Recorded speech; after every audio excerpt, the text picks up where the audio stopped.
Earl Freudenberg kind of grew up literally on the radio.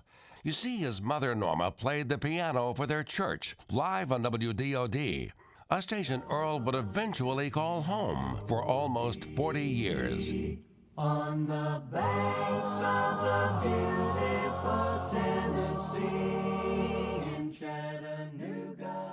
And while his mom played the baby grand, Earl would sneak out and play in the control room, totally fascinated by the tapes and turntables.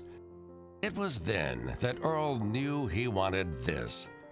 He wanted radio. After working as an unpaid intern at WAPO while still in high school, Earl finally got hired. And his pay? $5 a week. Okay, it wasn't glamorous. He would pull wire copy and write a few commercials, but still, it was a job. And they gave me a brand new $5 bill that first week I worked, and I went across the street to the S&W, bought me 3 chicken legs, mashed potatoes with gravy roll, and iced tea, and I thought I was Harv Bradley. I thought I was a big-time broadcaster. It's amazing. And it certainly was memorable. The day Earl went to work as a paid employee was November 22nd, 1963. The day President Kennedy was assassinated. On graduation day in 1965, Earl took his love for country music and went across town to Chattanooga's very first radio station, WDOD.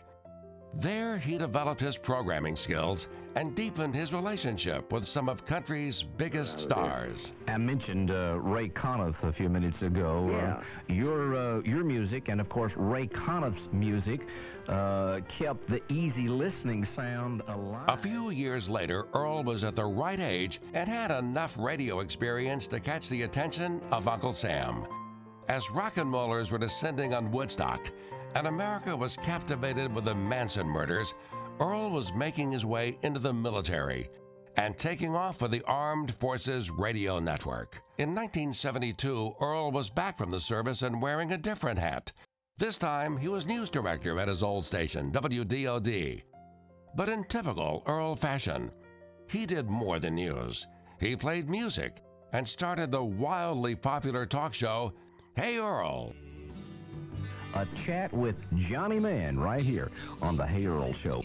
And it's 7 minutes after 6 out on the West Coast, and that's where... Aside from a couple of years of doing TV news, Earl stayed at WDOD for almost the next 30 years, earning the respect of his listeners and of his community leaders.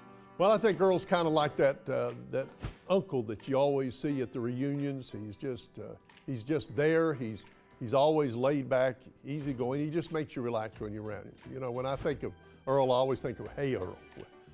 His name and Luther are probably two of the predominant names on radio for many, many years since I came to Chattanooga in '62. And not only is he just a fine Christian gentleman, but he makes people relax just listening to him, whether he's giving the news, whether he's doing an important story, or whether he's just playing some good old gospel music. These days, Earl is still doing mornings on WDOIN.